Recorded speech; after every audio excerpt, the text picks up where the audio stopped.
Retirement planning isn't just about saving, it's about orchestrating a strategic exit to minimize taxes and preserve your lifestyle. But here's where it gets controversial. Most retirees overlook the nuanced steps that can significantly reduce their tax burden.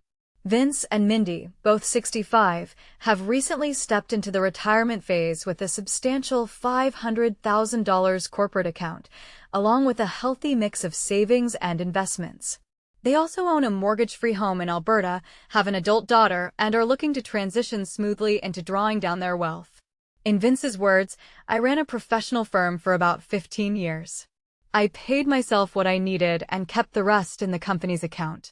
Their initial game plan was straightforward: continue drawing dividends until their corporate funds were depleted, then shift to government benefits and withdraw from registered retirement savings plans, or RRSPs. However, an unexpected change arose when they sold a rental property in January for $400,000. To avoid paying the capital gains tax this year, they decided to hold on to the proceeds instead of withdrawing from their corporation, making these proceeds their primary income source for 2025. With nearly $3.3 million in total savings, the pressing question becomes, what is the most tax-efficient method for Vince and Mindy to start drawing from their RRSPs? Considering their goal to maintain their current living standards adjusted for inflation, they also want to avoid triggering any old age security, OAS, clawback, a reduction in benefits if income exceeds certain thresholds. We turn to Matthew Ardrey, a seasoned portfolio manager and senior financial planner at Toronto's TriDelta Private Wealth, who holds advanced financial planning credentials, to analyze their situation. What the expert recommends. Matthew Ardrey points out that their assets include about $220,000 in tax-free savings accounts, TFSAs, and approximately $1.4 million in RRSPs, along with $315,000 in a locked-in retirement account, LIRA. In total, Vince and Mindy have nearly $1.95 million in personal investment assets, besides their corporate holdings. Their current portfolio allocates around 30% to cash and equivalents, 30% to Canadian stocks, and 40% to U.S. stocks. Interestingly, Vince, cautious about stock market volatility, sold some of their equities earlier in the year and invested in GICs, guaranteed investment certificates. As these GICs mature, he plans to re-enter the stock market, but for the sake of modeling, Ardrey assumes they stick to their traditional 30-70 cash-to-stock ratio. Additionally, they have $257,000 in bank accounts, of which $150,000 is intended for a home renovation, with possible cost overruns, and $50,000 is set aside to cover capital gains taxes, which are not counted in their primary retirement calculations. A younger couple's aspirations and strategies. Meanwhile, Raphael and Lucia, a couple in their mid-30s with a young family, are attempting to determine if their savings will suffice for a detached home purchase. Their main goal remains the same: sustaining their lifestyle, estimated at about $94,000 annually, excluding savings, adjusted by roughly 3% inflation yearly. Ardrey estimates their investments will generate a 5.16% return once they restore their full portfolio. A secondary concern for Vince and Mindy is managing the old age security clawback.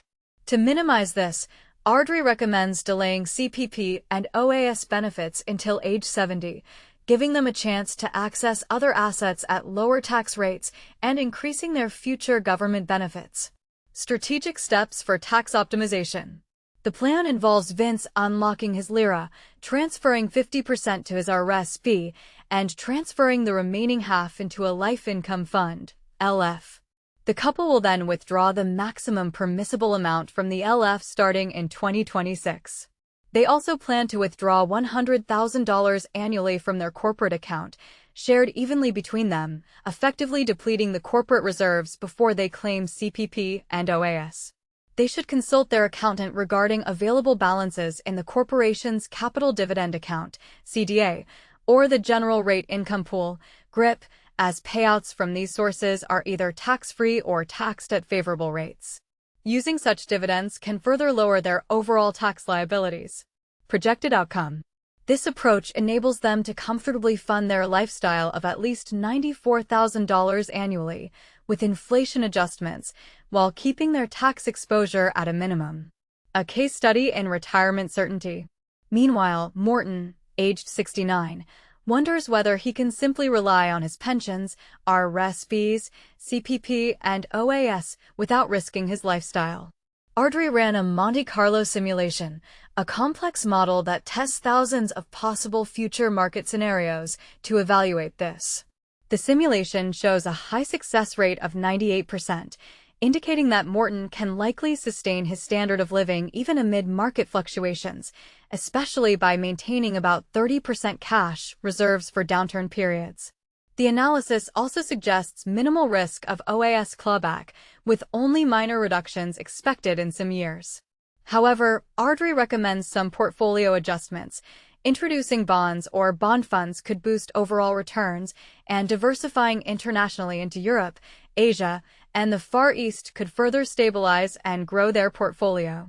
In summary, for Vince and Mindy, a carefully crafted withdrawal and tax mitigation plan, focusing on using their corporate strategies and deferring government benefits, can help them enjoy their retirement comfortably with minimal tax impact.